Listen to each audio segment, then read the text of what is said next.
Hey, what's up? It's Jared with Ditch Auto, and today we're going to build a vlogging kit. Now, I have a whole bunch of stuff here on the table because I'm actually building this based off of just parts that I decided I think would work best. So we're just going to do this here and build this out and see what I need, and hopefully I'm not going to need all these things, and hopefully I don't have to get up and go look for something or even put this video on hold as I order something that I forgot.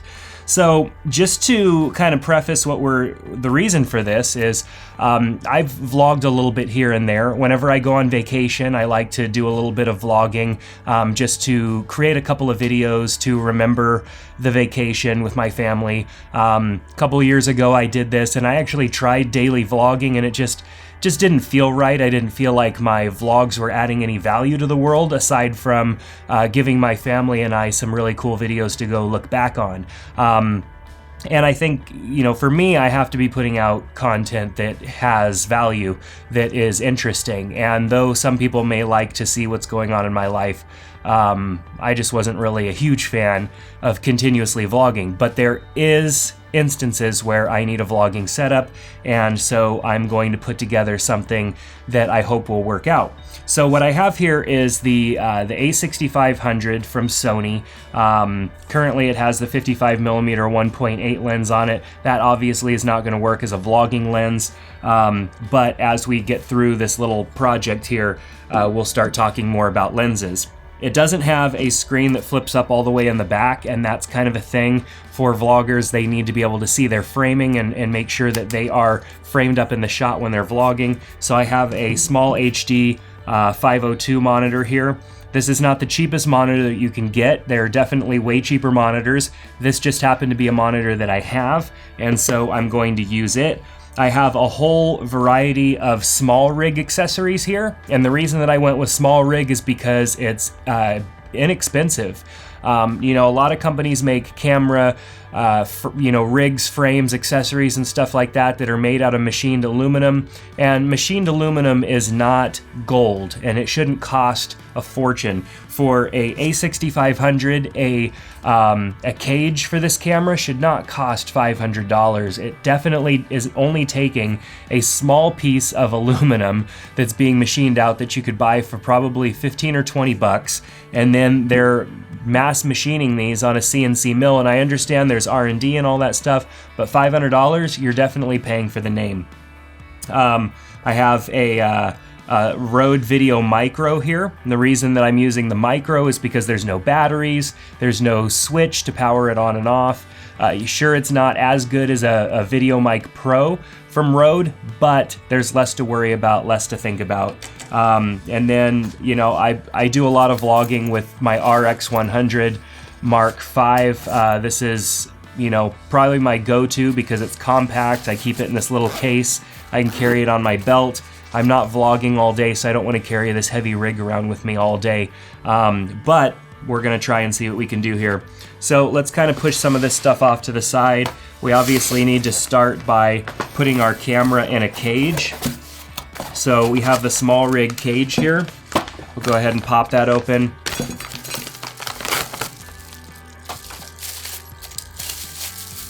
So like I said, you know, it's more budget as far as the cost, but I mean, this is aluminum. Aluminum is aluminum. There are different levels of aluminum, but this is a very solid cage, and it offers good protection. It's going to be more than enough, and the only reason that I need a cage in the first place is because I'm mounting accessories and stuff like that onto my camera, and this camera doesn't have much to mount. I don't want to hurt the camera.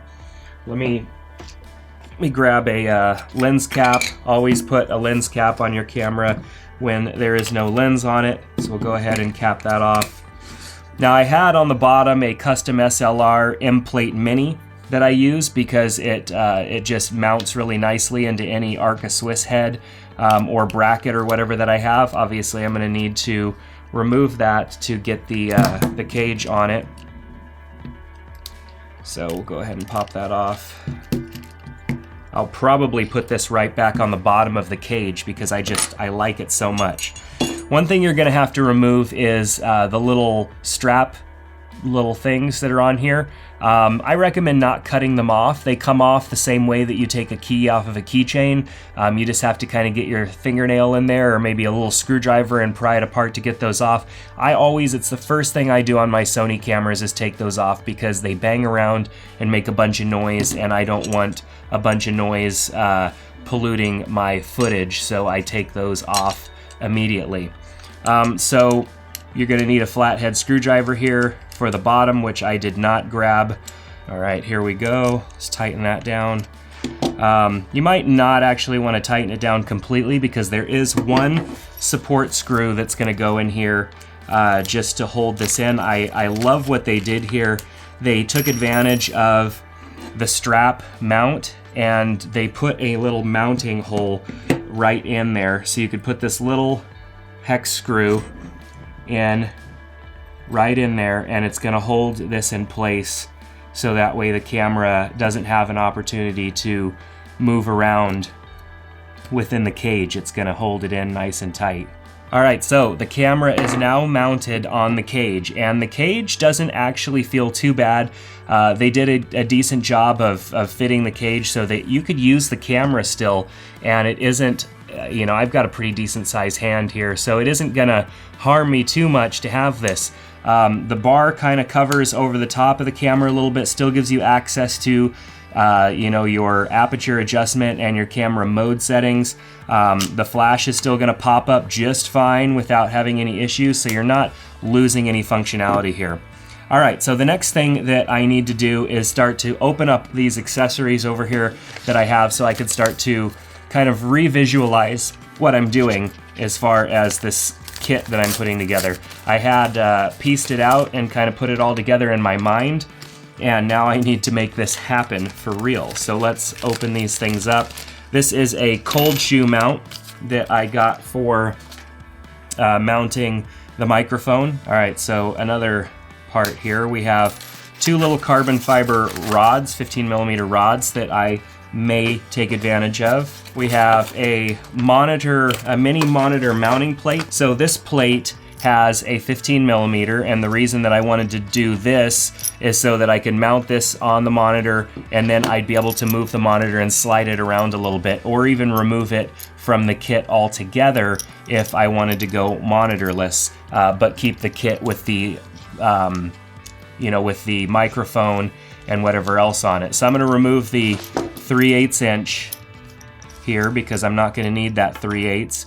And as we get a little bit closer, I'll decide how I'm going to mount the monitor to this. This also has cold shoes in it, and that's nice too, because if I could get the monitor on there and a microphone, that would also be kind of neat.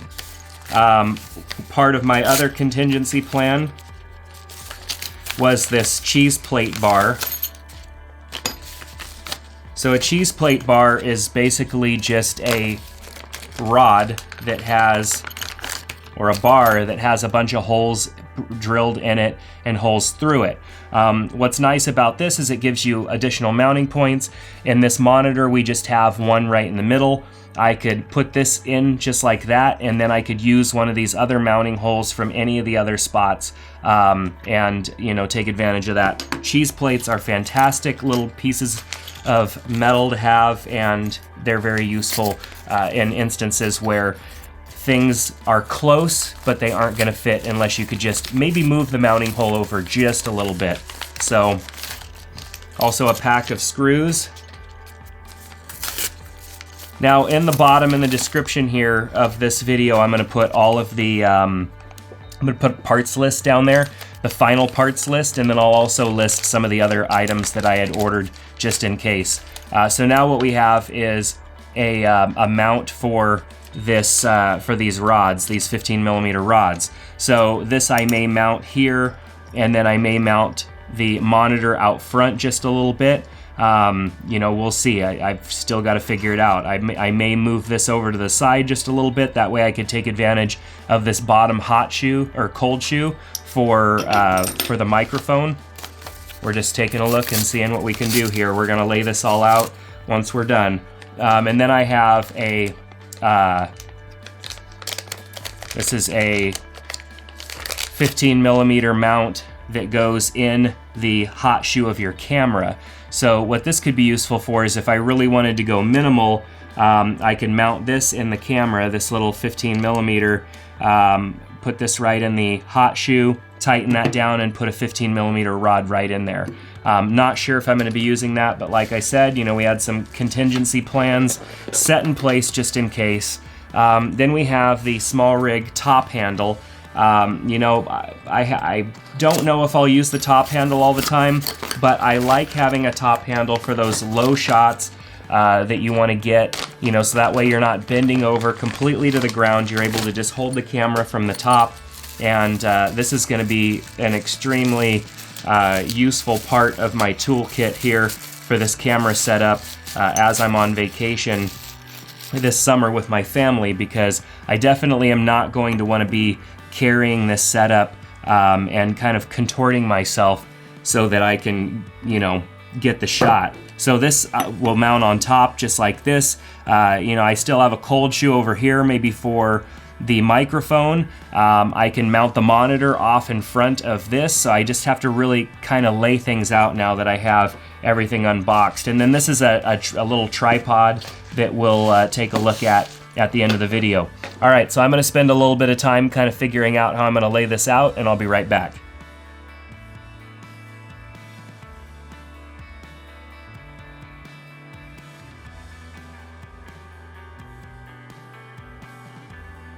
All right, so I decided to keep the camera rolling so that you can kind of see this. I sped it up, the assembly of this whole kit. Now let me walk you through it, and then we'll put the tripod on it, and then we should be pretty much good to go. So as you can see here, we're basically set up. We've got a good vlogging setup here, and this actually isn't even too bad to hold, even if I was holding it by hand. So we've got the monitor mounted here. Here's why I did it this way, and I'm got some photos I'm showing you so you can see some close-ups.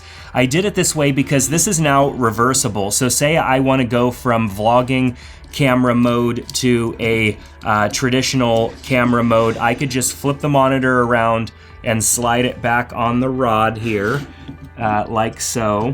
You just have to make sure you line it up appropriately and tighten it back down, and now I'm in a mode that I can film from. I mean, this doesn't articulate, so I can't, you know, if I'm getting a low shot, I'm not going to be able to see the screen, but if I'm behind the camera in a traditional method, I could always flip up the bottom screen down here and see what's going on as well.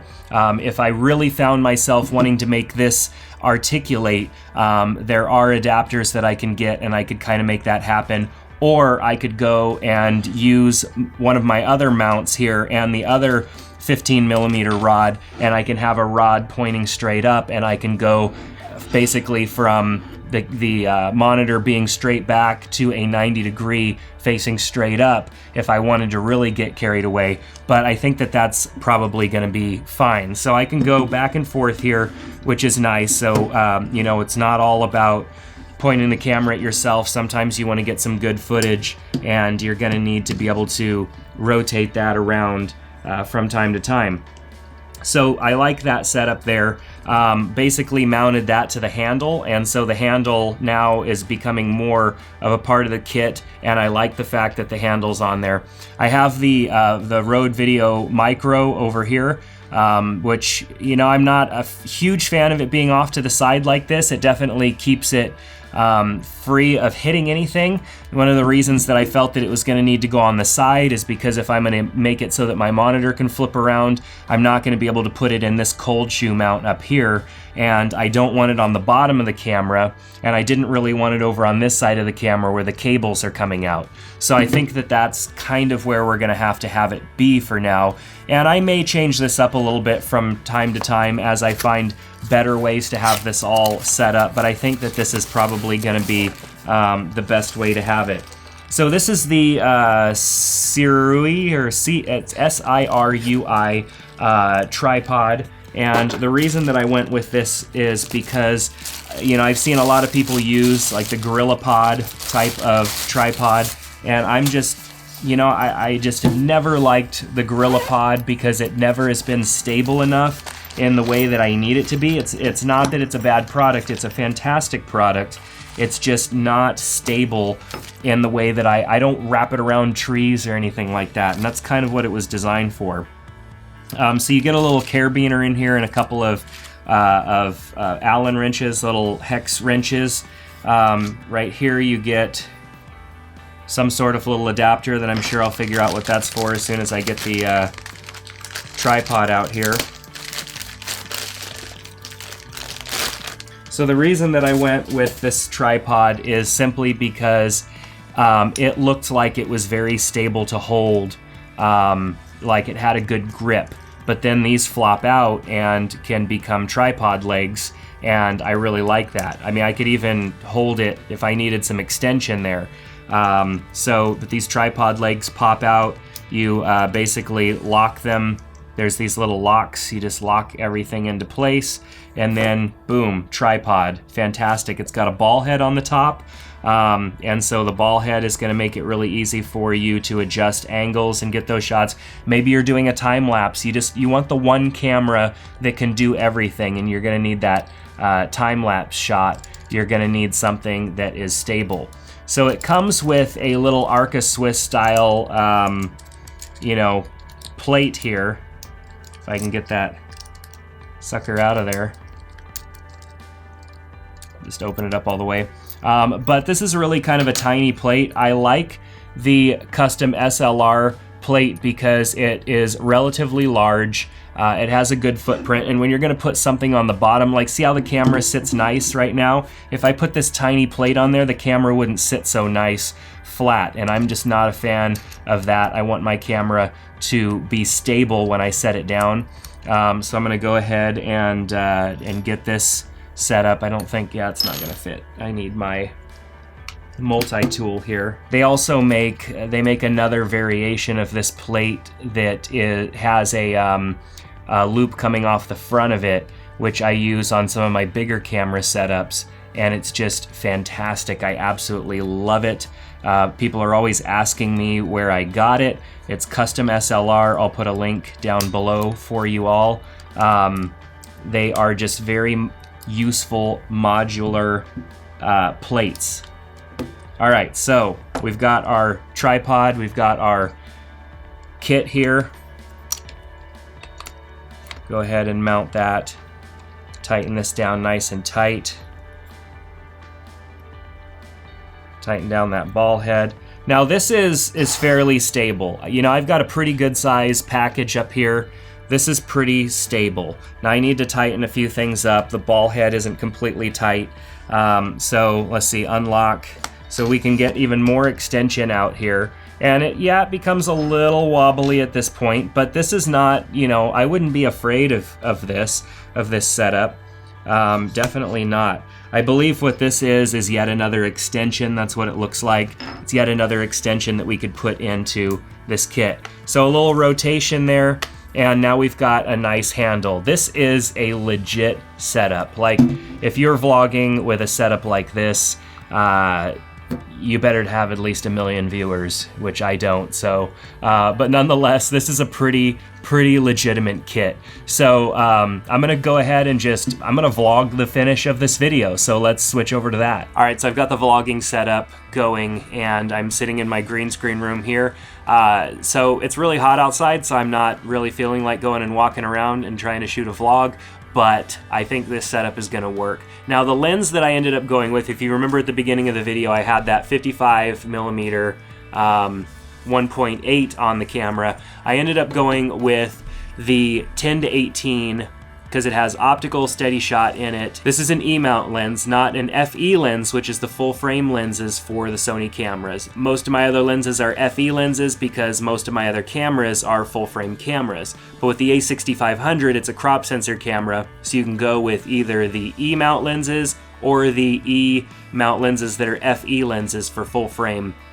So the 10-18 is great because it gives me a really wide shot when I need it, and then I can zoom in a little bit, and it's a good distance from me to the camera when I'm holding it by hand. Right now the camera is a full arm's reach, and I could, I believe I could even zoom in. I'm at 18 right now. So this is 10, and this is 18. So it gives me pretty good range. So once I go ahead and pick up my setup here, so I'm gonna just do that. I'm gonna lower this back down and prop the legs up.